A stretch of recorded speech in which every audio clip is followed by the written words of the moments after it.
Well, good evening. Good Monday evening to all of you in CFN land. Thanks again for joining us on another Monday.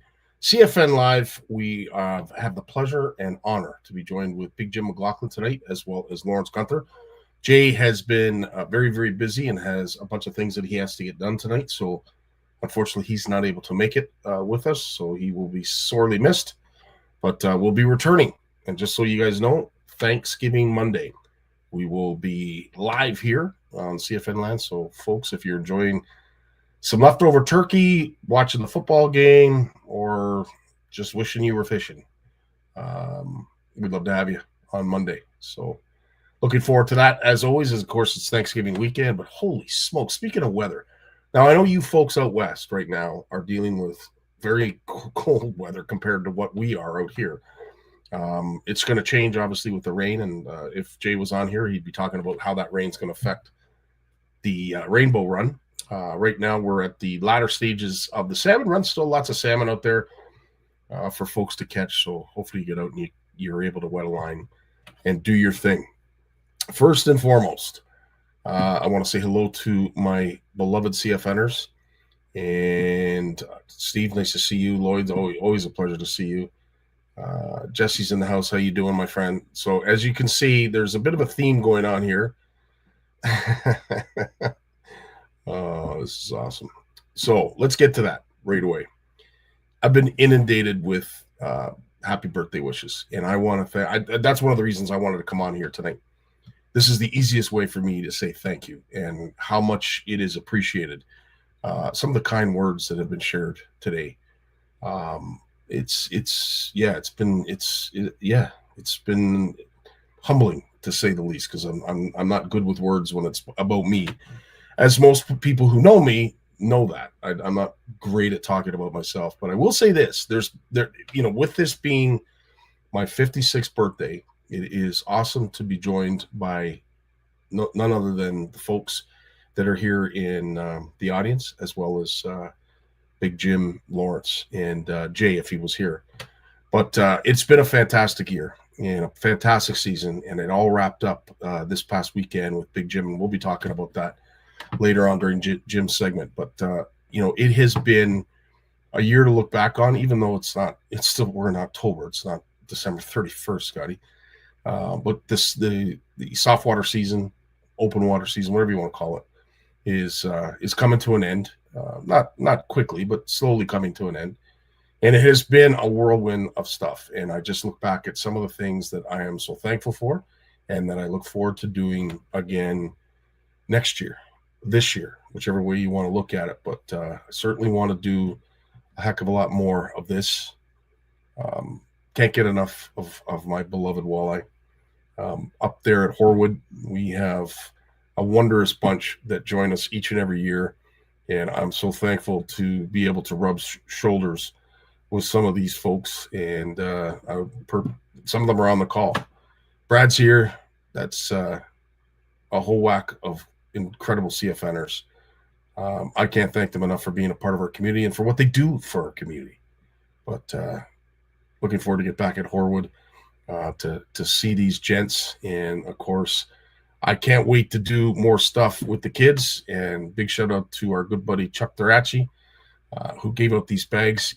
I think it was a year and a half ago, Chuck. I'm not sure, but we were able to hand these out to some kids, which was really awesome. And I certainly want to do more of that next year.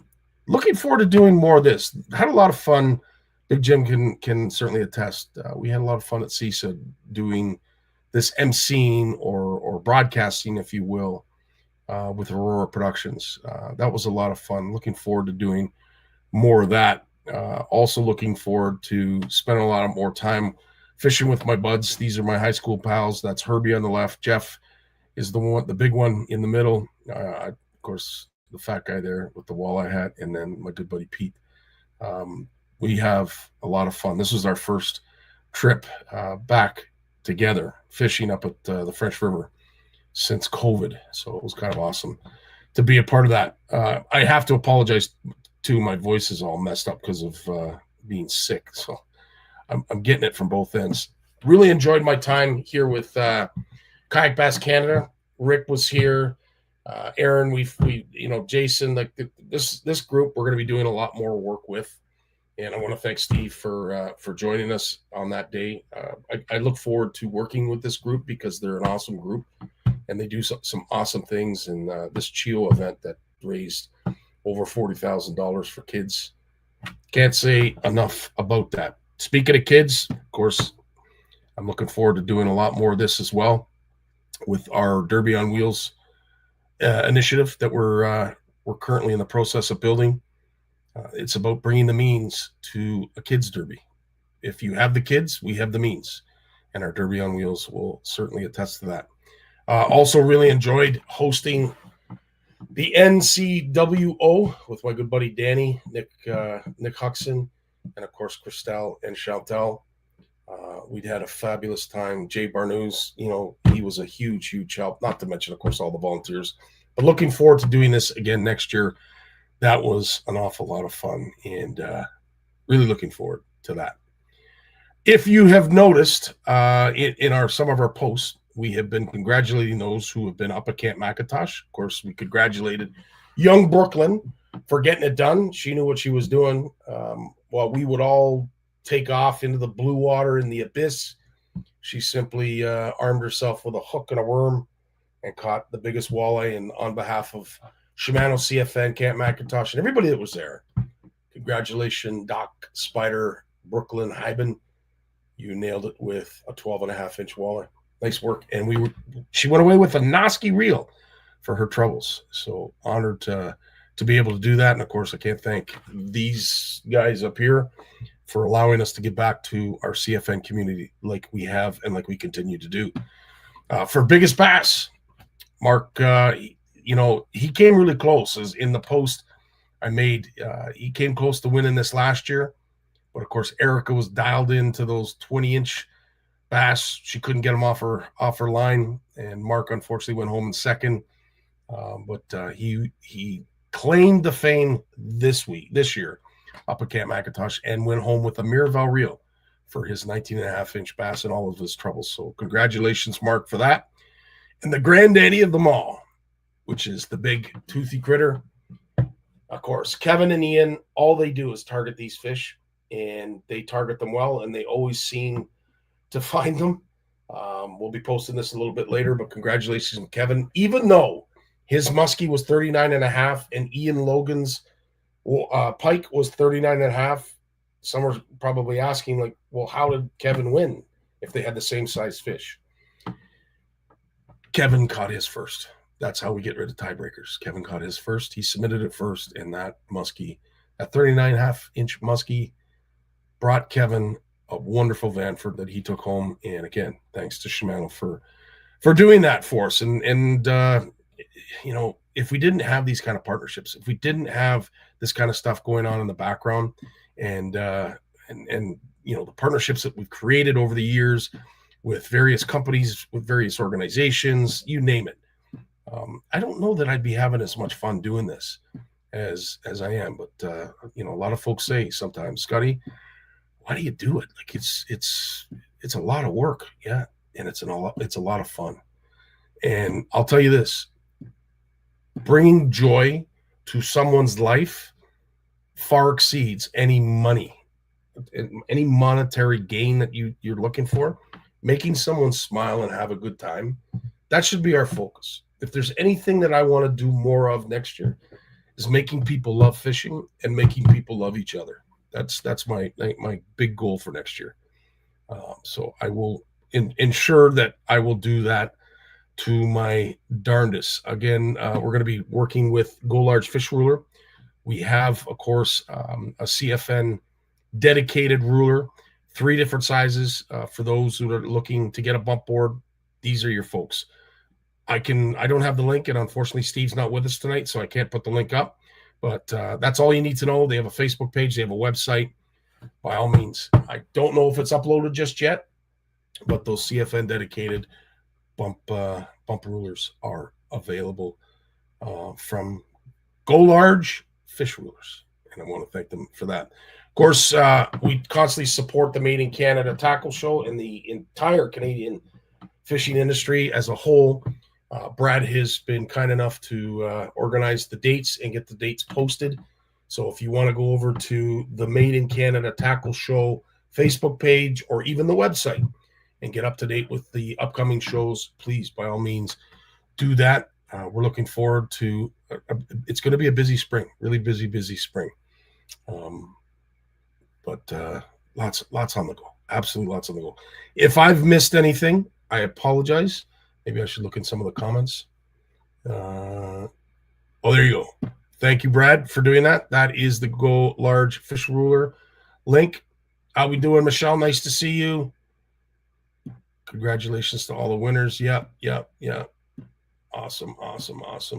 Yes, we're going to get to you, Grandpa's Tackle Box, very shortly. Awesome stuff, guys. Thanks so much again for joining us. We got Big Jim coming up right after his incredible intro. When he was born, he tried to reel in the umbilical cord. Bass named him as their personal best. His power pole came with a stripper. Forward-facing sonar uses him to find fish. Chuck Norris is his co-angler. He is the most interesting fisherman in the world. Stay fishing, my friends. Happy birthday to you. Happy birthday to you. Happy birthday, dear Scotty. Happy birthday to you. God bless you, Jim. And I will say this, pal. It was awesome to spend the weekend with you. One thing that I desperately want to do or try to do more of is get out, whether it's from the shore in a chair or we are in the boat. I love spending time with you, dude. We had such a great time. I know it was a bit of a struggle, but needless to say, it was an all-around great time. And again, thanks so much for allowing me that opportunity. I never thought one day that I would be fishing with my all-time biggest mentor, but the fact that we've had 4 years. Get rid of me. I can't. No, absolutely. But it was a lot of fun. And what was your biggest takeaway from that weekend? My days on a boat are numbered. Okay, well, I didn't want to start with that, but I will say, Jim, one of the things that I truly have over the years respected you for is, of course, your constant support of the industry as a whole. And I love the fact that, when it comes to Canadian-made products, Canadian-made tackle producers, you're always there to support them in a huge way.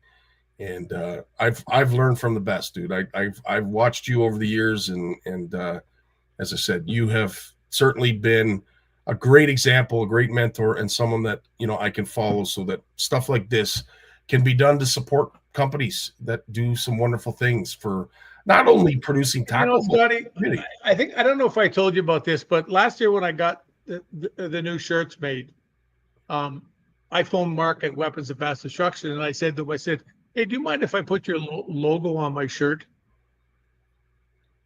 And he's like, what do you mean? He was like confused for a second. Wow. That I would want to do that for him.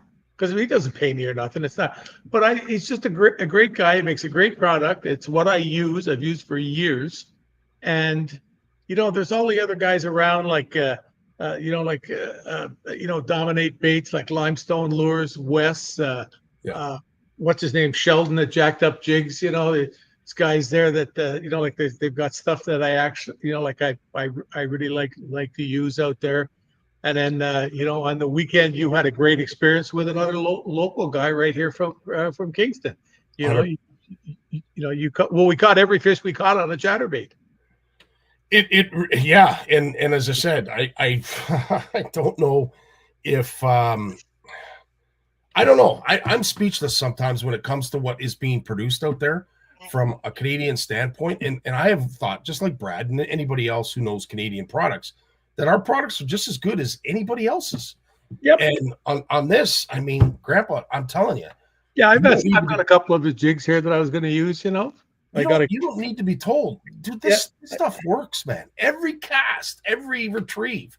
It worked like a charm, and it caught me. I mean, like the amount of fish that I caught on Vic stuff, pro water baits, But I have to be careful too, because I have sponsors. Mm-hmm. The legitimate people that make the business go around too. 100%. but there's a lot of things that they don't make. Like, I mean, like Jackal doesn't have a blade bait in North America, because of patents and other things like that, and the whole deal, and things like that. So that leaves me open, and I've always wanted to support the little guys. I had a lot of help from Bill Safe Senior, who you remember from Rod and Reel. And his son still runs, Bill Safe the Third. He still runs Rod and Reel. He still runs the charter boat and everything. He talks to me once in a while, and I remember him in the very, very beginning when he helped me. He brought me down to do shows with him. Brought me down. I caught a 40-pound Chinook. Well, it was 39.14, I think it was on the scale. Mm-hmm. Like I caught a 40-pound Chinook, like on a bass rod in a river. Wow! And caught it in the mouth. What an experience that must have been. Yeah, took about 20 minutes to get it in the boat. I can only imagine. Around in circles, it jumped. Some other guy. There was a guy down there. I forget his name now. He was from Ottawa. He was in the armed services. And he actually tried to net the fish at one point, and it almost jumped in his canoe. Oh, jeez. It went over the canoe, and he's got the net following. It was just a circus. That's hilarious. Yeah. Well, I will say this, if it put a smile on your face like this did, again, like it was so awesome. Like, I mean, you've been doing this for years, and the reaction you get every time you catch a fish, dude, it's awesome, man. It recharges my passion to see someone with this many years behind you, this many great experience fishing, that every fish you catch, this is the same reaction you have. Yeah, like this fish, 2.5, 3 pounds, whatever it was, and then I caught the first smallmouth I've ever caught in the lake here. Yeah, with you, right there. The big was like maybe 2 pounds with a tailwind. Mm-hmm. I mean, that's the first one I've ever caught out in that lake. I've caught a couple of little guys here late in the fall off the dock, like in November. Yeah. Off the end of the dock in town here, when I used to go out and fish off the end of the dock, and but they're little. They're like, like they'd be like 10 inches long, and probably maybe not even 10, maybe like 8 or 9. But it's just really funny that I've never in the 11 years caught one out there, and then I caught it with you, and I caught it off a spot that there's about a 50-yard run there from that dock to that rock point. The number of giant fish that I have caught there. But I tell you, the last couple of years here, this place has not been nice to us. So I was going to bring that up if you wanted to talk about it. And there's a reason why you're saying this, and I think it's important that you maybe note why, because I think it's important for folks to understand. I'm really confused of it because I was talking. I don't know whether George is on here tonight. Is he here? I haven't seen him. No. He was telling me he was going to Germany to visit his grandkids, so he's probably gone. But I've noticed in the last few years out here, like I've gone from having, I've had 60 fish plus days here. I've had a couple of 25s with you and Luke. The week before you came there, the first time when I fished, the weekend before you came, I mean, I absolutely crushed the fish. It was, I'm sure it was between 40 and 50. Wow. Like it was just like they were on those flats and they were just crankbaits and rattle baits. It was ridiculous, And then I talked to George, and he showed me in 2017 the catch. They actually did nettings here, and 11% of the fish that they got in the net. Now those are not solid figures. I mean, obviously, but it showed that this lake had 11% of the biomass was largemouth bass, which he said was incredibly high. Mm-hmm. And that explains what was going on.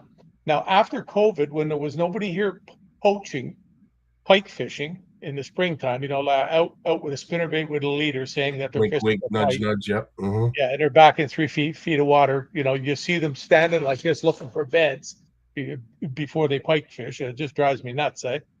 There was an abundance of like fish this big. They were everywhere because it's the springs here are a lot warmer than a lot of the areas. This is getting fairly close to the big water, so it's always a little warmer. That bit about how the bigger water fluctuates and keeps the temperatures here warmer and stuff like that. Warms up earlier in the year, and that has just, it's just caved. When we were out the other day, I made mention to you that we didn't see, there was two tournaments going on the lake on the weekend. There's three lakes that connect, well, four if you want to call Big Cranberry, Little Cranberry, and Dog Lake, which is just a phenomenal bass fishing lake. It'd be in the area. It'd be second to Big Rito, and so there's like, I don't know, maybe 35 boats total in those Right. two events, because the guys from Cambridge Bassmasters were here, and we got to go over Saturday evening, have a hot dog with them. It was great chatting and whatever. It was nice. It's only about 15 minutes from me, but we didn't see one tournament boat in that lake. Yeah. And that just goes to show you that a lot of those guys would have practiced in there, because the guys from Cambridge had never been here. And yet there was nobody in that lake. So that means that when they practiced, when those guys looked around, I know JP looked around, because when he came here Friday afternoon, he visited for a couple hours. He said to me, he didn't, I mean, nobody found a fish sitting on a log that they thought they could go back and catch. One that they saw or they shook off or something like that. Not one on a dock. Nobody found a fish that they could go catch. And once again, everything we caught came off flats. Yeah. These weed, patches of weed in the middle of the lake. And that's where I used to always do my real damage, because that's where the vast majority of the fish live. And to see it just go like this is incredible. Just to see it disappear. If Now, there's I had talked to you back in the spring. Oh, there's George. Yeah, I was just gonna say, if there's anything you wanted to ask George, he's on here now. Yeah. No, I explained, what it is about the charts that he sent me and that, and showing it. But one of the other things was there was a big OPP MNR bust here back in April. Yeah. And I've been noticing in recent years a group of boats, several of them, that are fishing here like 8-10 days at a time, staying at the same place. And I would see them, and it used to PO me, because I would see 5-6 lines in the boat with the bobbers floating. They're fishing with live bait. Everything they catch seems to come into the boat. You don't see very much go back out or whatever. And I have to be careful what I say. And anyways, this spring, the MNR decided to come and look. And so they did. They got someone here that they knew on the lake here, that they went over to their place and they filmed for days watching these guys catch fish after fish after fish. And they watched them throwing fish back. But the ones that they threw back were just a few extremely large ones. Yeah. Because when you're selling fish, live weight, live fish in Toronto, you can't sell a 5-pound bass, because at $25 to $30 a pound, you're looking at, nobody's going to pay that much to cook a bass. You know what I mean? Yep. And, they waited, they made their move, and they busted them. And I was told in the afternoon, before they actually did it, that they had, they already had all the license plates off the boats, the trailers, the whole deal. Like, they did what they do. They had the OPP with them, and they grabbed them. And these guys have a record, the length of my arm, for doing this type of stuff. And they busted them. The vehicles are gone, the boats are gone, and they're not coming back. He's ever told me. In fact, one guy runs a good risk of doing jail time over it. Wow. I'm just wondering if these people that were here are what has caused the demise of this lake, that they have just taken so many fish over the years. And you can only imagine how lucrative it would have to be to drive here from Toronto and stay at a bed and breakfast type place and do this type of thing. So I think this lake has literally been raped by poachers, and because it's just, well, you know how small it is. Yeah. It's not a big lake. It's got lots of places for the fish to be, but it's only got a few spots that they would winter. And these guys were here as soon as the ice was gone. And I noticed them last fall when I was out there. The last time I was out there was 6 boats, and they would come together and talk. One boat would disappear, it would come back, and I'm sure it was going and dropping off the fish. They were keeping them alive, because we got these guys. One of the people, when they went to their house, there was big giant tanks for transporting fish. So they got I was told that they already get the screws put to them, and you can just know, because when they showed up, there was an OPP guy here, and when he showed up, he was loaded for bear.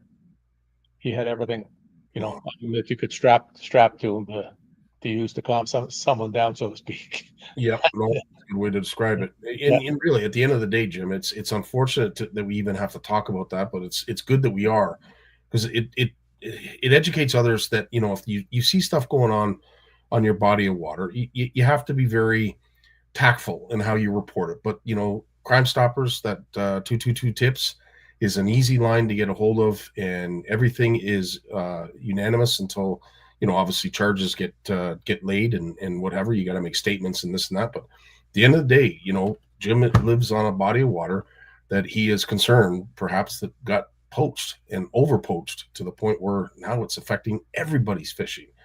So we got to stop this kind of stuff. Yeah, because 2 lakes away, the lake I actually live on, and the next one, Little Cranberry and Dog, they still all put up lots of fish. Like my buddy Lewis came over here one night and he brought Annabelle out, and they went out there fishing one evening. He caught 9, she caught 2. Wow. She's 7. She caught 2 just grabbing a Senko, behind the boat. Yeah. So there's still lots of fish over here. Those people went through and they went to the other lake. And that's how they kept themselves separated, was that speed zone kept them apart from everybody. Mm-hmm. And just hopefully, that the lake manages to find its way back. 100%. One other thing that we need to see no more of, and I almost regret talking about it, but it needs to be spoken of, because we're starting to see more and more instances of this happening. For those who haven't seen this video, I will stress right now, it's graphic. So if it's not something you want to watch, turn away now. But I want it to be graphic because I want the message to get here. Don't meet me in a Speedo. Don't worry. No, 100%. But if you haven't seen the video, this is as horrific as it gets. And we need to do better.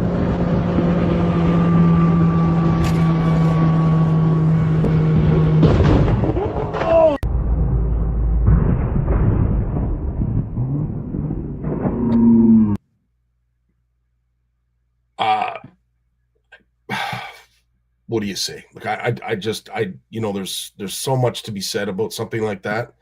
It happens every day on the 401, eh? Yep. But it's the same thing, eh? Somebody got it off the other direction. I was explaining it the other night. There was a thing in Bassmaster years ago about you got 2 boats, and they don't have to be fishing boats. You got 2 boats that are traveling at 65 miles an hour, and they cross the goal line on a football field. They've got 3.4 seconds until they crash. So everybody knows what a football field is. Yep. 3.4 seconds, and you hit. So that's how much time you've got to react. It's not much. In fact, it's almost impossible. It is. And I know there's a lot of things that are going on in boats, when it comes to electronics, GPSs, and of course, the forbidden phones. But it sneaks up on you quickly. Here's a perfect example of how quickly it can catch up to you when you're not paying attention. Again, this isn't clickbait. I'm not trying to, it's a message that needs to be sent home, that your actions will affect the lives of others. And these poor guys were looking at a tablet or whatever the heck they were looking at, and smashed into this. They were looking for that marker buoy. Yeah, well, maybe, but this is how quickly it can happen. And, thankfully it was just them that were affected, that they didn't run into somebody else. But you see the bow, I mean, with it up in the air like that, I'm not even sure they would have seen it. Yeah, well, that's what they're saying about all the electronics now, is that it does blur your vision a bit. And I saw a lot of guys post saying that that's the reason why they have them folded down up front till they get where they're going. Because they've got all these fancy mounts now. Yeah. Just a twist of a handle and they fold it down, eh? Yeah. And you don't have to worry about it. It's out of the way. I used to think a flasher got in the way when I put it up front of the boat. There you go. Yep. And the flasher was, 100%. Yeah. Richard, it's interesting that you say this. There's a couple other things too that Jim and I want to mention.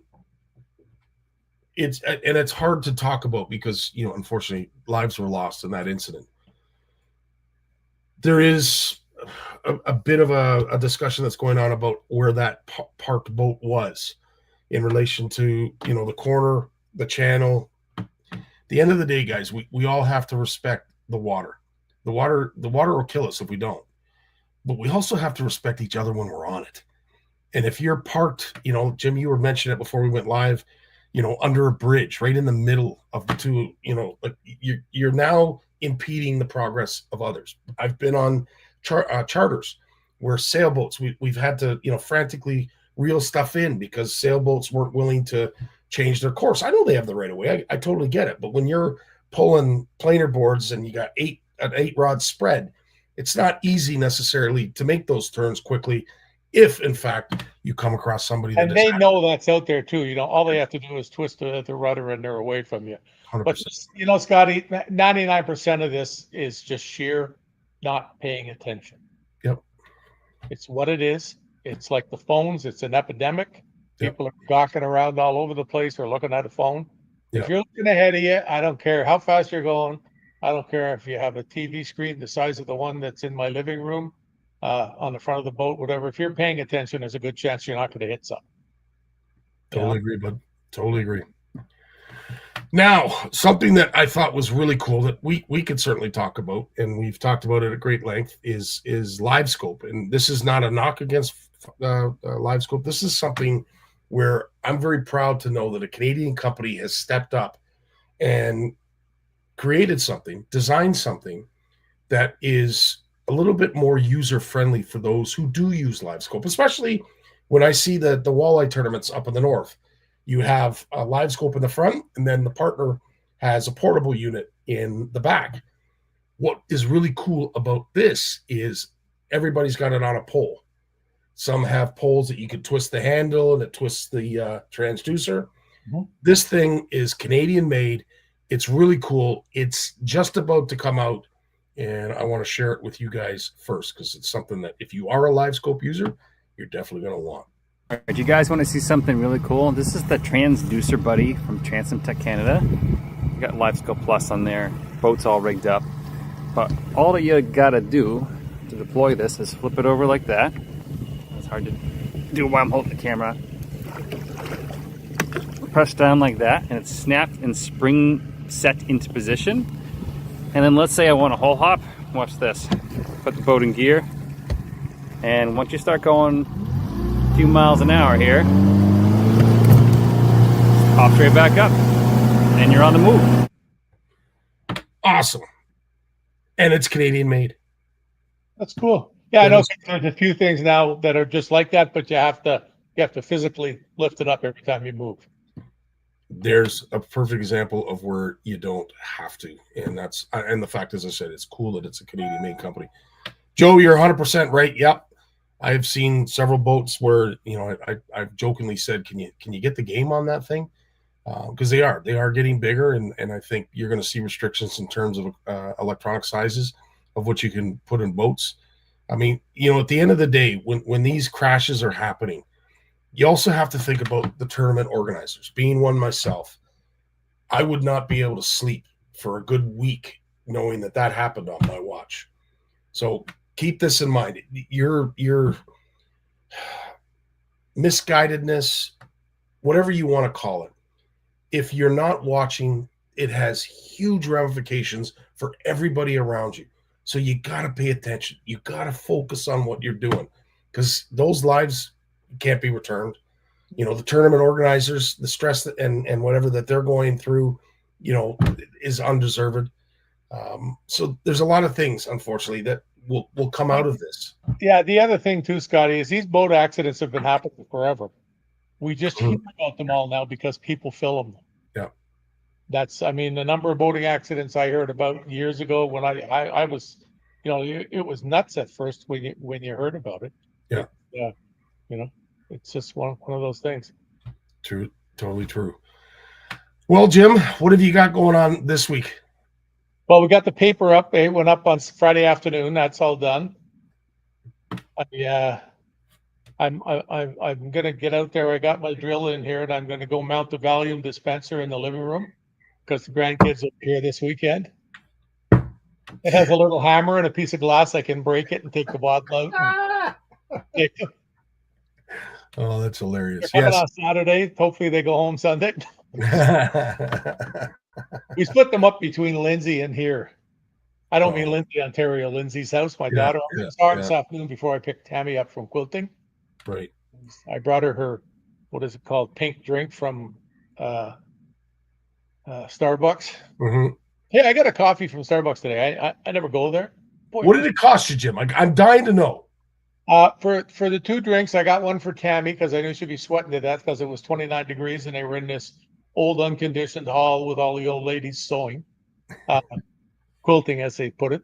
I knew she'd be ready for it, and when she came out, her eyes were going opposite directions. So they've been in the heat all day. It was almost 30 degrees here today, and it was for the 2 pink drinks and a medium, grande coffee. I gotta be cool. It was I think it was $16.95 or something like that. Jeez. Wow. Okay. Well, that's The guys that's they wanted though, they're happy. I went and visited my daughter. Right, she's a SWAN certified wound burn specialist, mhm. and I had her between her clients. She came out to the truck there and guzzled that down there, and then I went and picked up Tammy. But my day started early this morning. Boy, I was up before 6. I went from here to Kingston, from Kingston to Brockville, from Brockville to Ottawa, from Ottawa to here. Went in the garage and painted a second coat onto 1,078 jig heads. I counted it all up. Everything was black though. This is the run of black. So all I got to do is put the clear coat on them tomorrow, and I got that big part out of the way.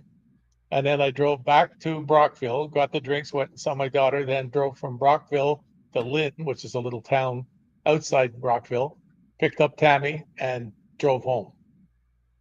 Wow. On the move, as always. Now, the last question I'll ask you tonight: what was more disappointing in your eyes, the day of fishing that we had, or the KWC group that thought Scott Martin was coming to their dinner? I couldn't believe that. So I talked to my buddy at the club, and he says, Jim, I know we're close to you, and the place literally it's 15 minutes. And Scotty didn't like going over the old bridge they're repairing this year. No, heck no. But he had the window down and the door open a foot just in case, eh? Oof. And the 2 of us in the truck, as it was with the engine up front, the truck's like this. No, it was we went over. We had a great time with them. We had nice sausage on a bun there and whatever else. So we talked with them. But when we got there, he gave. Oh, I left it in the truck. Damn, he gave me a really cool hat, and it's got a big badge on the front that says Big Jim. I just thought that was really, really. I love little things like that, And then he had one for Scott Martin. He thought I was bringing Scott Martin over, not Scotty Martin. So that was it was awkward for about 10 minutes. I felt bad. They were He was confused.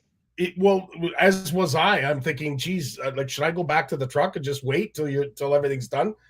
But they were handing you stuff, the Scott Martin Challenge hats and shirts and whatever.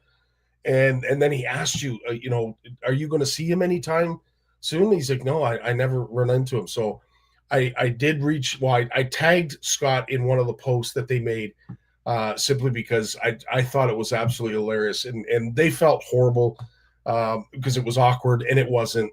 At the end of the day, we had a lot of fun that night. So I want to thank the Kitchener, Waterloo, Cambridge Bassmasters group for being such great hosts. And I'll tell you, the sausages were phenomenal. Yeah, I've done I think one or 2 seminars for them over the years ago when I was, when they were back in it, and they have a really active club. And what I thought was really cool, I think was there not 4 ladies there? Yes. Out of the bunch, and Yes. They don't fish as a team, like they draw. So it could be 2 ladies in the boat, it could be 1 lady and a guy, whatever. And I just think that's really, really cool. 100%. I think one of the ladies was doing well. I didn't get the final results yet. I got to check on it. Yeah, that'd be awesome to see. I'll phone them and get it to shoot them over to me or text them. But it was a good night outside of, as you said, the bridge crossing. I've never been on a bridge that rattled like that. Isn't that scary? Buddy, it's a good thing it's only maybe 6 feet off the water, it wouldn't be much of a drop. But holy crap! No wonder they got to replace that repair. bridge. So it's going to be closed for quite a while. Jeez, yes. Yeah, which means you have to go down Highway 15 about 8-10 minutes, then go about 7 or 8-10 minutes west, and then come back up the other side and come in on that same road where we turned off 15 onto the bridge. You'd come in from the other end, and you'd have to come all the way through, all along around Dog Lake and everything. So if you live over there, they're all complaining about it already. But what are they supposed to do? They got to fix the bridge. 100%. No, it's got to be done. As you can see, 110%. I like to keep a little bit of speed up when I'm going over that bridge, although it's bumpy. Yeah, I totally understand why. Totally understand why. Well, Jim, as I said, Camp McIntosh and the Big Red McIntosh. Thank you very much. Has never looked so good with you wearing it as it does tonight. Thanks so much, Jim. I love when Scotty brings me a T-shirt. I know it's going to fit. A little snug around the middle, but it's all good. What isn't? What isn't exactly? Oh, gosh. Jim, as always, thanks so much for being you. Thanks for your time. And again, keep the passion. You do, watching you fish, watching you have fun doing what you love was awesome. And I was honored to be there. So thanks again, bud. Well, really honored to have you, buddy. It was great sitting chatting with you there on Sunday morning. Yeah. We had a good time. It's what it's all about, pal. Amen, bro. Did you get your mom's flowers planted? Flowers are all planted. Everything's good. Yeah, mom's happy. Everybody's happy. They've got birthday dinner. Ed's name pop up there. Did you get to visit him? Yeah, I went to visit Ed as well. They've got. I sent him off early, Ed. I told him he'd go visit you. He said he was going. I said, if you don't go, we're done. That's it. Absolutely. No, I could tick that off the box. I'll be starting Canadian Fishing Network 2 tomorrow. You're welcome to it, brother. Right on, dude. Well, you take care and have yourself a great week. Thanks again, Jem, for all you. Well, I got lots of stuff to do. I'm gonna get my ass back. I've decided to go back to the other gym in Kingston, although it's gonna bankrupt me, time-wise and financially. I got to do it, so it's what it is, and I got to get that done starting tomorrow, and take it from there. I got to get back to doing the stuff I was doing because I feel myself slipping. That's not good. No, 100%. Not good, buddy. All right, dude. You take care. Have yourself a great night. Be good, kiddies. Have a great week. All the best. We got Lawrence Gunther coming up right after a word from our sponsor. Lawrence. What is Flash Boost? Shimano designed innovative Flash Boost technology. It keeps flashing, which attracts fish whether in a pause or while retrieving. The mirror plate, which is fixed by a spring inside the body, vibrates with the lure action to generate diffuse reflection. Even if you stop the lure action, the inner plate will move and continue to flash,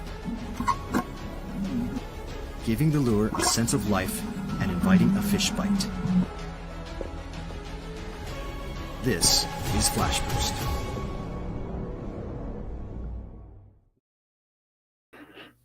And this is our good buddy Lawrence. How you doing, Lawrence? I'm doing well, man. I'm doing well. That was a fun segment there with Jim. You know, you made us cry, you made us laugh. Yeah. Oh my goodness, it was a roller coaster. It you know, it is, and it I don't know, man. It's like I don't even know how to put it into words, but it's like fishing with your father.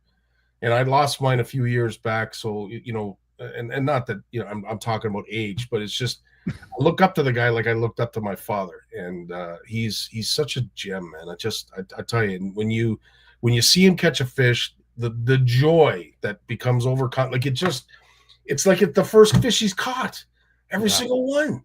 Yeah. And the other thing, you know, he talks about his physical disabilities, if you will.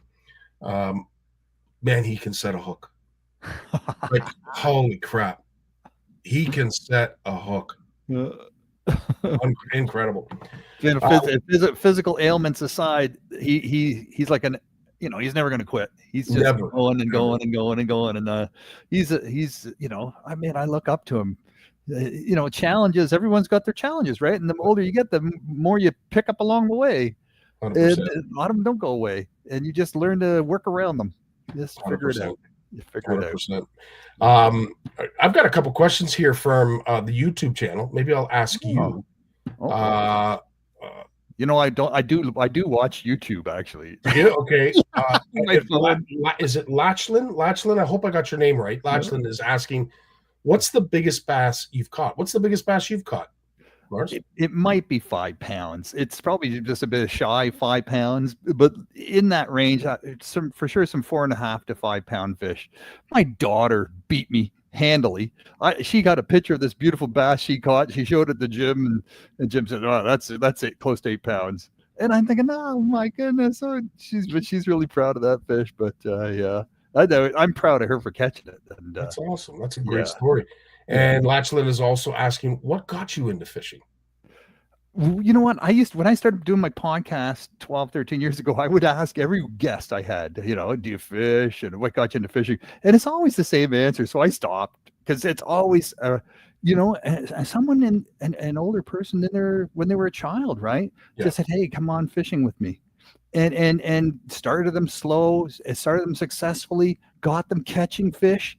And then it just caught on, right? Once you start catching fish, you can't stop. You can't stop. You know, and I pity those kids that have to go with the boat and go muskie trolling for 16 days without a bite, or lake trout fishing. You know, it's that's enough to put you off fishing if you ever had a chance to get it going. But you know, I think it's so important to get the kids started young, and everyone, you know, someone told me once, the difference between loving fishing and being good at fishing is if you start young, it becomes part of who you are. You never forget. You always know you'll go fishing. Sometime, somewhere, you'll always be thinking about going fishing for the rest of your life. But if you start after, like when you're 14, 15, it becomes a challenge. And then the danger is you try it, you master it, and like a lot of teenagers, they move on to the next challenge. And they may never go back to fishing. They might just check it off and done. Maybe I'll ask you this question, because I thought of it a few minutes back. But you know, we've been talking about forward-facing sonar to death. Yeah. In the fishing chronicles and in hallways and anywhere else that it cares to rear its ugly head. Fishing taught me to be patient. Fishing taught me to appreciate the outdoors. Fishing taught me to appreciate Mother Nature and a whole host of other things. But it as you said, it defines you. It creates and builds your character. With that being said, I didn't tournament fish, and I'm wondering if you get the same experience from tournament fishing as you do from recreational fishing. I don't think so. I think it's a different drug. You know, if it's a totally different beast. Like you're right, fishing recreationally, you learn patience because you have to experience, you have to learn to live through long periods of time where nothing's happening. And isn't that life, right? Where, you know, you're just waiting for some good news, and your life is hard, and you're in the rinse repeat cycle. Get up, go to school, get up, go to work, whatever it is. It's just over and over and over again. And your weekend and this and that. And you think, man, is this my life? You're waiting for good news. And then what fishing teaches you, though, is that it can happen at any second. Some good news could just all of a sudden be, boom, it's on the end of your line. It's in your life. It's like, whoa, this is what I was waiting for. And catch it to, you know it's coming. Something good is going to come. It always does eventually. Always good comes eventually to everybody. And maybe again and again. That's what makes life interesting. And I think fishing teaches us that. But I tell you, the tournament fishing thing, it's different, Scotty, because I was a member of the Ontario Bass Nation for quite a few years. Did a lot of, even though I had my own boat, I had a lot of guest boaters driving my boat, and I was in other people's boats too a bit. But I met a lot of people who wanted to become boaters or were, who knew at boating, and they wanted to become real sticks. And they spent the money, and they bought the boats, and they bought all the gear, and a lot of them spent a lot of money. And what they didn't do is put in a lot of time. And, you start, you take off, 30 minutes into it, they're frustrated. They're throwing rods down on the boat deck. They're stomping around, because they'd lost a fish or their line broke or something. And that's it for the whole day. The whole day it's like that. It's just miserable. And I started to ask people, I said, you get to know these people and you say, well, why do you do this? And I said, what? So why do you tournament fish? Well, because, it's a fear of God, blah, blah, blah. And I said, maybe you should just go fishing. Just go fishing. Just get out there and go fishing and enjoy it. Just enjoy the act of fishing, because it doesn't seem like you're enjoying yourself that much, And I that might be, of course, some of the reasons, if you will, of watching some of these trails lose some numbers, especially over the course of this year, that maybe people, just because of cost, they've used that as not I don't want to say excuse, but the reason that they got out of tournament fishing. Perhaps maybe that is why we're seeing a decline on some of the tournament trails when it comes to numbers of folks that are participating. But I've heard it has a lot to do with the forward-facing sonar. If you're a non-boater, that's the curse, right? I've been on boats, where you have someone flipping weed line and they're just cruising along at 5 or 6 speed on the trolling motor, and you're at the back, and you can either flip the weed beds that they just flipped, or you can try to go a little bit deep off the other side of the boat, but it's moving pretty quick. So by the time you get down there, you're already reeling in. And you're really limited. And now with this forward facing, you're out in the middle of the lake. You've got no targets. Yeah. The boat's speeding along. So even if you try to go deep, you never know when the trolling motor is going to zoom along again until they find another target and slow down, and they make a few casts and nothing happens. So they speed up again. So, the chances of even getting deep with a drop shot or a Colorado rig or anything like that are really limited. Mm-hmm. And when it comes to patience, a lot of folks will say forward-facing sonar doesn't allow anybody to gain a sense of patience. And I will remind them, if you tournament fish, chasing down a big fish, time and time again, casting to it and it not biting, you grow an appreciation for patience. Chasing fish on a screen. So again, I understand, some of the comments that folks have when it comes to forward-facing sonar, but when I'm speaking from a tournament perspective, you engage all of your skills, all of your attributes, everything you know about fishing to chase down these monsters. And when they don't bite, then you have to deal with the ups and downs of fishing. The cool thing is, back when we started with a hook, line, and a bobber, we assumed there were fish everywhere. We'd get impatient sometimes because we weren't getting bites or yada, yada, yada. But at the end of the day, we thought every body of water was jack full of fish. It's like ice fishing, right? You get on a good spot and you think, man, this lake's loaded. This lake is loaded. And then when you didn't catch anything, that's where the patience started to come in. Because then there is time between the bites. Oh, okay. And then to go one step further, the appreciation of when you do catch a fish. Like, let's be honest. Being on the water is what you and I love. Jim and I, we talked about it as well. Just being out on the water is cool enough. But to catch a fish is just it's the cherry on top. Yeah, but how did you catch it? And how didn't you catch it? More importantly, we celebrate our successes. We learn from our mistakes, right? And I don't know how many times I've driven back from tournaments, in the passenger seat with someone who didn't do well. And I said, what'd you learn? What'd you learn from the day? Well, lake sucks. The weather was shit, and they got these excuses. But that's not anything about learning. Okay, the weather was bad. Yeah. So what did you do? What could you have done differently? Yeah. The lake was heavily pressured. What could you have done differently? Yeah. And if you're not under a tournament, you're more likely to step back a bit and think, okay, I tried this. This worked here last week. It's not working now. It's time to try something different. And you go outside your comfort zone, or you try something different. But when you're tournament fishing, a lot of people who fish tournament, they have one technique, two techniques, maybe three. That's a lot of people have three. And no more than that. They have their three things. They have their favorite thing, and then two fallback plans. And they might have a bunch of rods and stuff with them, but it's always those same 1, 2, 3. And because they're things that they've had success with. Yeah. But they just try it over and over and over again. And I think that is another problem with tournament fishing is you don't think critically. You don't think outside the box. Yeah. You don't learn to problem solve. And that's why I think, the Bass Elite Series, where they're going to have half the events in 2026 with no forward-facing sonar. And they've already got all the other rules about, talking to people on the lake and getting their spots. Some of them make you wipe your waypoints off your graph before you start the tournament day itself. There's all sorts of things that say, okay, you got to either feel the lake. You got to feel a connection with the lake and the fish. Yep. And you have to feel it. You have to understand, in your gut, what's going on down there. Amen. And that's what someone who really, it's not just thinking it, it's not just technology, engineering it or throwing technology at it, but you're connected to it. That's the difference. Amen. That's well said.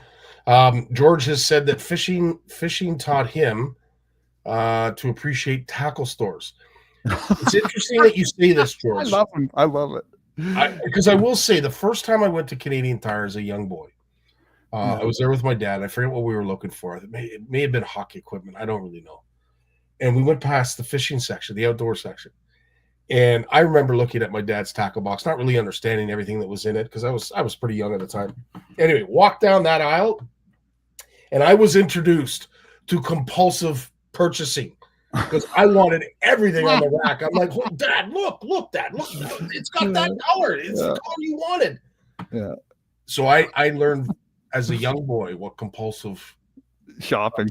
Yeah, shopaholic.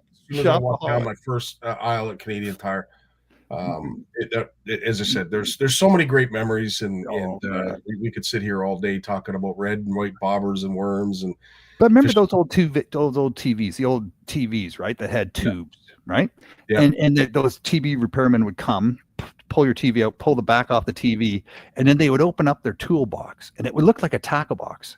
And it had like all these trays that sort of unfolded on each side of the lid, 6 trays aside, and all the little boxes with all the little tubes. And then they would pick one out and put it in and take one out and, of your machine, and the TV would go again. I'm thinking, see, these people come prepared, right? They come prepared for all eventualities. And I love that. I love that idea. And I got really into the little tackle shops in my hometown. There was 2 of them on the main street of Georgetown. And the owners of those stores, they let me sort of keep it tidy. I kept their tackle displays tidy. I told them when they're running out of stuff, or maybe they should try this or try that, put that on the shelf, and got them tuned into the sort of local bite, what was happening. And they appreciated it. And, at some point I was even standing behind the cash while they went off to get themselves lunch, 11, 12 years old. I got store credit. At 11, 12 years old, so I could actually buy a few things and pay it off with my allowance over the next month or two. So I love that. Well, stuff like that can still be shared, but there are certain things that unfortunately we're probably not going to see again in our lifetime. Yeah. And Richard Dunlop shares a perfect example of this. When I lived in North Bay, we used to hitchhike up to Highway 11 North to go trout fishing. Oh. Now, we thought about it. We didn't even think about it back then. It was never an issue. Yeah, catch a ride, stick out your thumb and get going anywhere. But, Richard's a perfect example of someone that absolutely loves fishing, loves hunting too. But, stuff like this, I don't know if kids are, you're not going to see this. And I'll give you an example. This is something that after I did it, I thought, oh, boy, what was I thinking? There was a young lad. I was driving home. I told this story to Steve Shaw and his wife, Dawn. Driving home from work, I saw a kid walking up Dixie Road. He had a small little tackle box and a rod over his shoulder. This was probably, 2 months ago, 3 months ago. And I rolled down the window, pulled over to the shoulder, rolled down the window. I said, hey, bud, where are you headed fishing? Because it's Brampton, dude. Like there's not a lot of places to go fishing in Brampton. There's a little pond by the hospital though, with carp. Well, it's actually interesting because we have a pond, Chinguacousy Park. Yeah. There's a pond. It has, I think it's got koi in it. It's got carp and Lord knows what else. But there's fish in that pond. It's not exactly the greatest pond, but it's a pond. It's got fish. And I was thinking about this kid. Like, isn't this wonderful? But what's he doing way down here? Like the park is quite a ways north. Yeah. So I offered. I said, "Hey, do you mind? I'll drive you up if it's Chinguacousy Park that you're going." He says, "Yeah, I would really appreciate that." I had a couple baits in the truck, some plastics. So I gave them to them. I said, try those. They're really small. They might be great for carp or whatever, but good luck. And off he went. And then I sat there scratching my head thinking, you don't do this anymore. Like, you shouldn't be doing this, right? You're giving candy to little boys, you maniac. And it's the unfortunate thing is that our day and time now, wonderful stories like this, like, you're almost hesitant not to share them because, oh yeah, is that what you do, Scotty, in your spare time? Yeah, you anyway. Needless to say, it was such a great moment, and it was quickly replaced by regret, because it's like, oh, I probably shouldn't have done that. You would have done it again if you were in that position again tomorrow. You'd do it again. You'd give that kid a ride again. You would. That's okay. That's okay. You're not going to get arrested for giving a kid a ride to the pond. Exactly. Exactly. There's no law. There's no law against that. No, Scotty. When Bass Pro opened up in Vaughan, I wanted to quit my construction job. Didn't we all, Joe? I think we all wanted to do that at one point. The outdoor store in Mississauga. Yeah, that was a big one, man. Yeah, rack upon rack upon rack upon rack of rods, and they were just pivoting like size of doors, and they would pivot, and you just walk down the aisle, and you could swing these doors, racks back and left, right, and see on both sides of them, and it just went on forever. It was amazing, absolutely amazing. And I will say the biggest store that I went to back in the day at the time was LeBaron's. Yeah, we had Canadian Tire, obviously, but there was a selected group of there was a selected assortment of rods and tackle and what have you, and it's usually only maybe 3 or 4 aisles. Whereas LeBaron's, it was the whole store, and I loved going to LeBaron's. And then Bass Pro opened up, and then Sale opened up, and it was like, holy smokes, this is. I can't. The heart can't take this. I know the bank account can't, but the heart can't take all. I tell you, going blind has saved me a lot of money. Like, I go. It has, man. I tell you, I was like that too. But I go into I go into Bass Pro Shop now, and my wife says I'm not allowed to ask, got any what's on sale, because she says, like, there's so many red tags, and she's not going to describe it all to me. But I just, that is hilarious, buddy. That is absolutely hilarious. Going blind saved me a lot of money. It has absolutely. Like, I don't compulsive shop in tackle shops anymore, man. I don't. Like, I know what I want, but I research the shit out of it, and then I get it, right? And thank goodness for the internet, because there was this whole 25 years of when I couldn't read magazines anymore by age like 16, 17. I couldn't read the magazines, so I stopped getting my magazines, Field of Streams, Outdoor Life, Sports Afield, Ontario Outdoors. I just stopped getting them. I moved to Toronto to start college, and I just stopped getting them. And I had my tackle that I all bought, from the time I was 12 till the time I was 16, 17, I had my fishing tackle. And I had that same fishing tackle. I never bought anything except maybe a few little rods, those little fishing kits for my kids. When I started having kids, I got them little fishing rods, but I never got anything until the internet came out in 2000, and everything started going on the internet. And then I thought, oh my God, what the hell is that? That's a spinnerbait? What's a spinnerbait? What's a Cinco? And then I was introduced to this whole world of bait. And I have to admit, I've been a little nuts since then over the last 25 years. I made up for it. Made up for it. But it's just, you research something, and then you figure out how to get it. And, That's awesome. Yeah. Well, to turn a little serious for just a second, we shared that crash in Jim's segment, and I don't think we need to share it again. I think it was sounded horrible. Tragic enough to watch it the first time. I certainly don't want to watch it. Being a man in your position, as you eloquently mentioned about your eyesight or lack thereof, have you ever had? And I know. Before I ask this question, your insurance company doesn't watch this show, does it?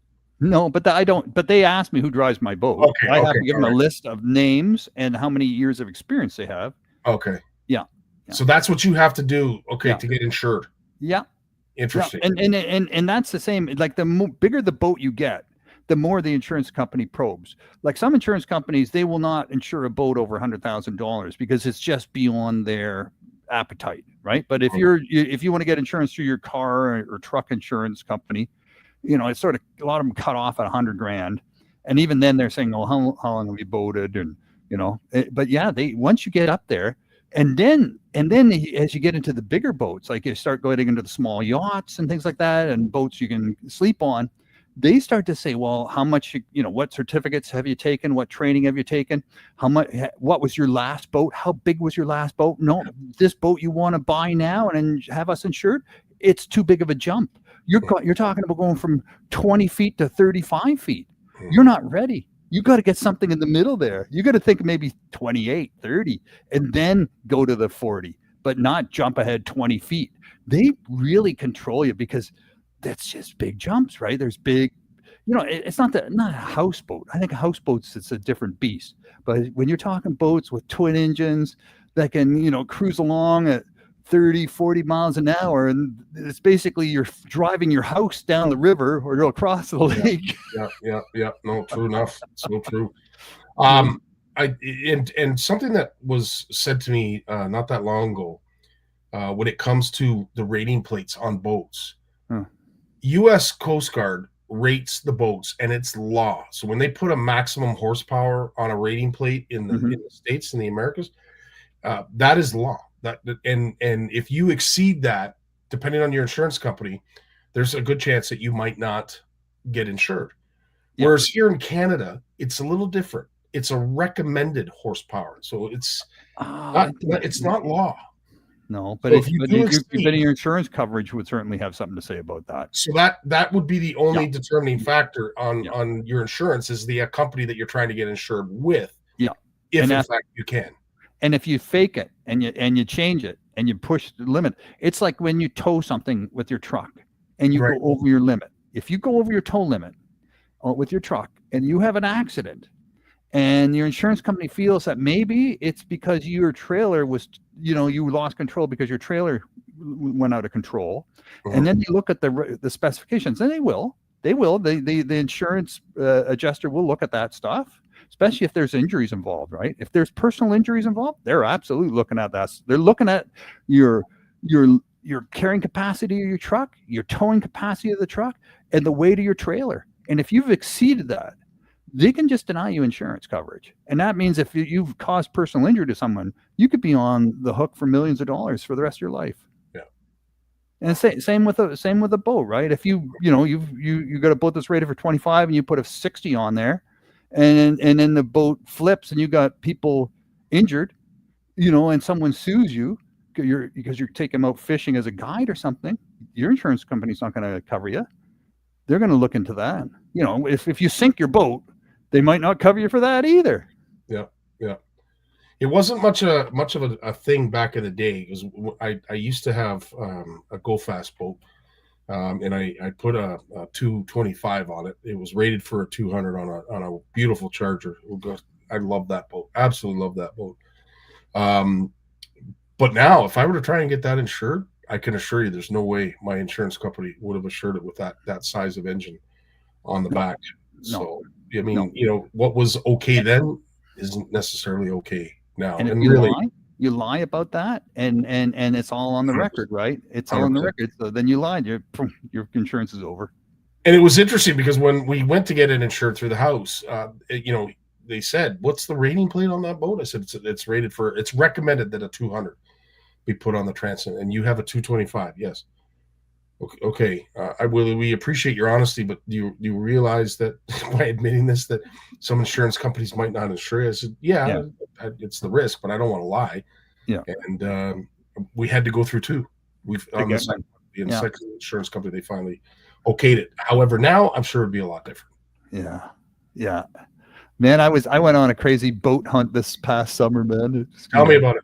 Oh, okay. So last year, I have some friends that have that do charity work, and they do one's a retired captain of a U.S. military nuclear launch submarine, did that for his career, retired, and his picked up where his father left off, and he's a muskie guide on the St. Lawrence River. He's a guide. He also is does a lot of charity work, and he has 3 or 4 of these beautiful Chris Craft wooden boats. And I know another guy. He's got some beautiful boats too down there, and these guys really know about boats. And I tour the boat museum in Clayton, New York, with them, and hang out with them and fish with them. And anyways, I was thinking, you know what? Maybe I should, instead of having my Bluefish Canada team, work out of the RV, right? Maybe we could work out of a boat.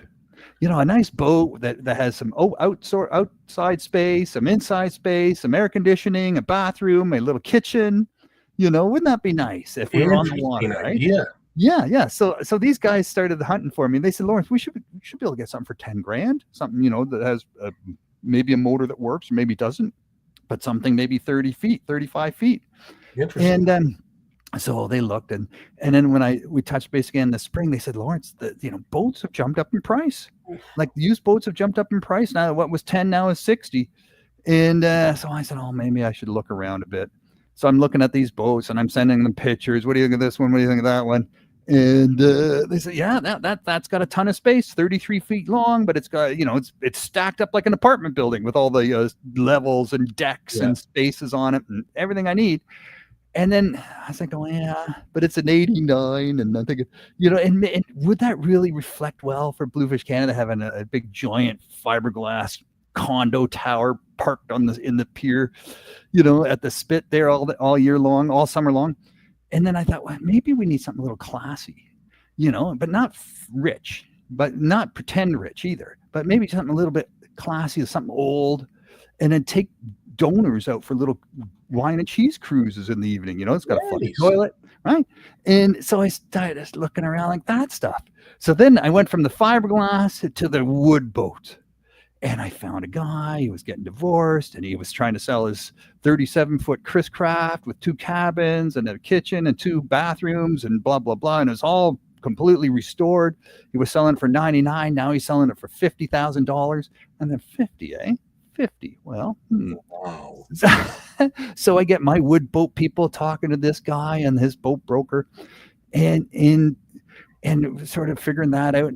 But it's way far away. It's way up at the north end of Manitoulin Island, up there on the North Channel. Oh, wow. And he's offering to drive it down to me, which is 78 locks away. Jeez. The Trent Severn and the Rideau Canal systems, right? The total is 78 locks, or 88. So anyways, I'm thinking, holy shit. And I haven't even seen this boat, touched it. And then I thought, well, I'll get one of these boat inspectors. They have these people that do boat inspections, and like a house inspection. Yeah, but it's $1,000. Okay, it's $1,000 because first they spend a day looking at the boat in the water, and they take it driving and stuff, and then they take it out of the water. And to take a boat out of the water, it's about $25 a foot. So 37 feet times 25. You're looking at $800-900 to take it out of the water, and then they can look at the hull and underneath and see if it's rotten or blistering or whatever. And so it's a thing. I mean, you pay these guys $1,000-1,500 to evaluate your boat, but you can't get insurance without that professional assessment, because an insurance company is not going to insure something that's going to sink tomorrow, and they don't know. And they don't believe you. I fall in love with this boat, I'm going to buy it. And I'm paying him a lot of money for it, and it's a beautiful boat. Good point. I never even thought of that, but that's a really good point. Yeah, so the insurance company has to have this appraisal by a professional. So I couldn't find one who wanted to go up there. They could say it's a day drive up, it's a couple days work, a day drive back. He said, it's going to cost you a fortune, but I could be making money working every day without having to drive way up there. So that was a challenge. Anyways, and then I talked to my wooden boat friend, and I said, oh, what do you think? He said, Lawrence, he said, it's a beautiful boat, but it's a wooden boat. And if you don't take care of it in 5 years, it's going to be worth as much as a sack of coal. Wow. I thought, what? So then I talked to this guy who does these boat restorations just outside Ottawa and Merrickville. He's on the Rideau River, and he winterizes and stores wooden boats. And I said, so what would it cost to store the boat if I got it to you on the river? And he said, yeah, take it out. That's $1,200. Winterize it. That's $1,500. Store it is $4,000. Get it ready for put back in the water. That's another $1,000. Put it in the water. Taxes in it, $7,000-8,000 a year. I thought, what? And then you got to get a slip. And I said, and if I put it in a slip and the sun's beating down on it all summer, he goes, oh, it's not under shade, eh? He's not under a roof. And I said, no. He goes, well, he said, the sun is so hot now. It eats through about 3 or 4 layers of varethane, of varnish. They use varnish. Right. The sun will eat through 2 or 3 layers in 3 or 4 years. So you basically have to sand and revarnish the boat without stripping it down to the bare wood. You have to sand it and revarnish the thing every 3 or 4 years, a couple coats. And that's a lot of sanding, right? Unless you pay someone to do it well, and it's done well. Otherwise, it looks like crap. I'm thinking, man, God. So then I talked to my buddy Hubie Kretchen, who runs Freedom at Depth Scuba Diving. And he teaches people with disabilities how to scuba dive, and he's taught me how to scuba dive. And he works on the Otto River, the St. Lawrence River, and in the Bahamas in the winter. And I said, Hubie, you had that lobster boat you brought up from New Brunswick, and he goes, yeah. I said, how'd that work out for you? He goes, well, he said, I spent $150,000 fiberglassing it, painting it, putting a new engine in it, a new transmission, a new drive shaft, new propellers. And I sold it for $40,000. Wow! All within 4 years. Wow! He said, Lawrence, he said, boats they're not worth what you put into them. A boat is only worth what anyone's willing to pay for, and it's absolutely not worth what you put into it. You pour money in boats like this, it's just you just keep pouring money in. You pour it in like crazy. It's a funnel that just sucks money and shoots it out the bottom, and it disappears. Sure. And he said it was too much. He said I couldn't get the lifts to get people with disabilities in their wheelchairs off the dock and into the boat, off the boat and into the water, out of the water and back onto the boat. It was a pain in the butt. He said it just was the wrong boat. And then if I wanted to go take it down to the Bahamas or take it down to Florida and then cross over to the Bahamas, that would take a whole month of driving down there and about $4,000 in fuel each way. So that was a pain in the butt.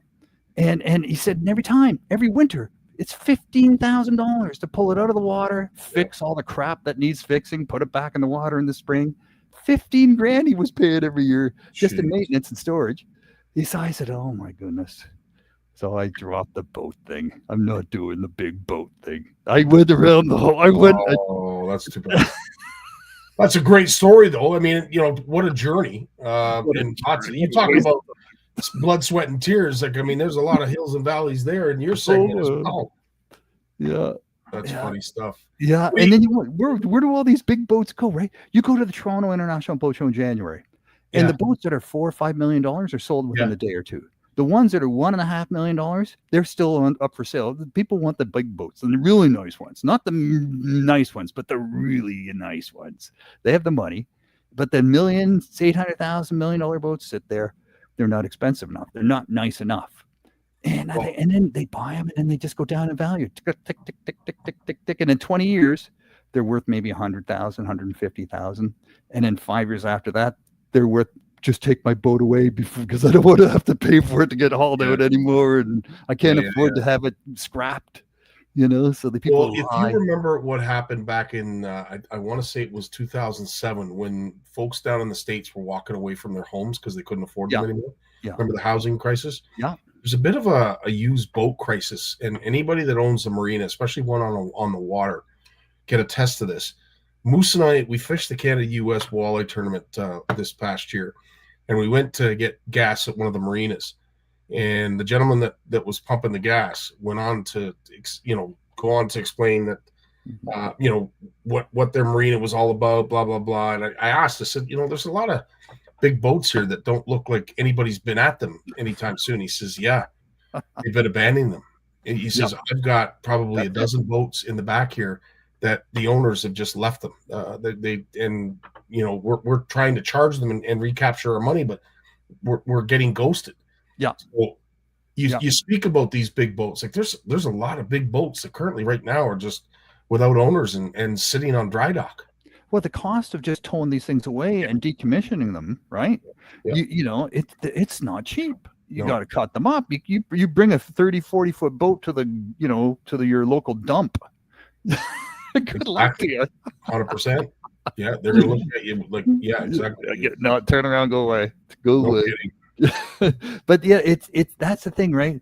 You know, at some point, people look at these boats with big beer glasses on, and they think, "Is she so beautiful? I want that boat." And then they pay someone $60,000 for it, and the person knows it's not worth anything. But now you got this thing you got to get rid of, and you come out of it, and you finally wake up, and you're sober up, and you realize, oh my God, there's so many things wrong with this boat. It's going to cost you $200,000 just to get it ready to go in the water. You know, you got to scrape the hull and paint the hull every 5 years. You know, to make to keep it sort of free of junk and scum and rot and stuff. You know, that's $20,000 right there to treat the bottom of the boat, right?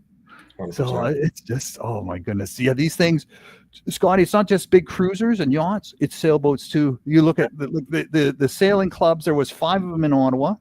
There's 3 now, and it used to be a waiting list to get a slip if you had a sailboat. Now they're begging for people, and you go to these sailing clubs, and this has been going on now for 10, 15 years, and the retired people, and they talk about their boat, and it's in the water, but that's all they can afford to do is put it in the water and take it out again once a year. They can't afford to replace the sails. They can't afford to fix the motor because their wives are saying, that's enough. No more boat money. We're going to Europe this year. We're going on a cruise. And it's not in that boat. No, 100%. No, true enough. Well, Lawrence, what have you got coming up this week now that you have decided that you're not going to be a big boat owner? I'm looking into getting my small vessel operator proficiency certificate. Wow. Like I got my pleasure boat operator certificate, right? The same thing we all have. Wow. We all should have if we're operating a boat.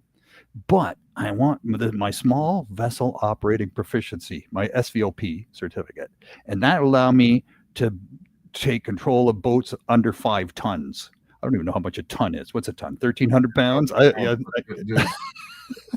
you okay? And I don't mean to be funny. I don't mean to be disrespectful. Yeah. Are you able to? Because, like, I mean, some people that would suggest that how did you get your boater's license? Yeah. If you can't see anything, like there's no eye test. I checked into it before I got it. I checked. There's no eye test. They don't care. Really? No. You can do the test as long as you can do the test. You know, and then you can do it online. You can have someone read it to you. They don't care. There's no laws. There's no government policy anywhere that says you have to have an eye check. You have to be able to see to get your small, because and I'm also thinking with the SVOP certificate, I'll be a captain. But how many captains actually drive their boat, right? True. You know, captains have first officers that drive, or XOs, or that drive the boat, and they stand there and say, "Set a course for Kingston, and wake me up when we get there." So true. That's gonna be me. That's what I do now. That's what I do now. Maybe what we should do then from now on, when you do get this license, and I'm just kidding when I say this, but are we able to pin you and follow you on like where you are so we know to be there? I'm just kidding. I'm just kidding. I'm going to have the really long white canes. I'll have the, instead of a mast going straight up, I'm going to point it in front of my boat and paint it white. Just straight out in front. That is the ultimate power pole. That'd be awesome. The ultimate power pole. I love it, Lawrence. As always, dude. Really appreciate your time. Appreciate your friendship. Dude. Appreciate your passion, dude. Keep up the great work, and we love having you here, dude. Hey, it's okay to dream, right? It's okay to dream and chase your dreams. You know, people might laugh at you, but chase your dreams. What the hell? You only have one life to live. Amen, brother. Well said. Right on. Well, you have yourself a great week. Thanks again for your time and for all you do. We can't thank you enough.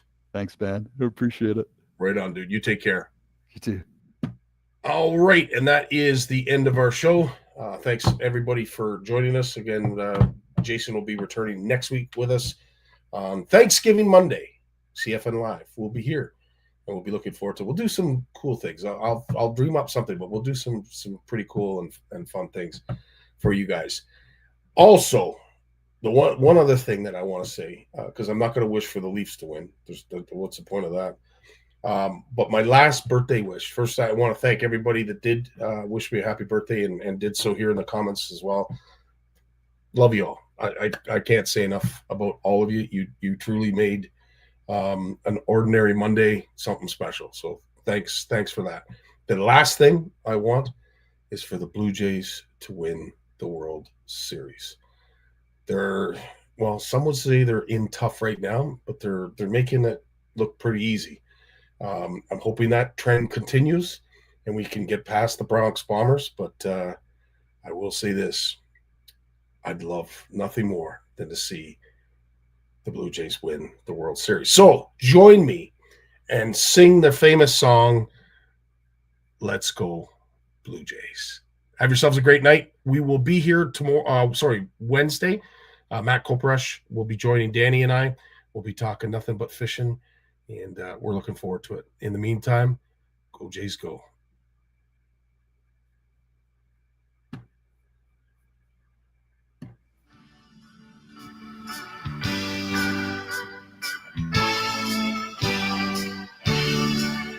You got a diamond, you got 9 men, you got a hat and a bat, and that's not all. You got the bleachers, got them from spring till fall. You got a dog and a drink and the umpire's call. What do you want? Let's play ball.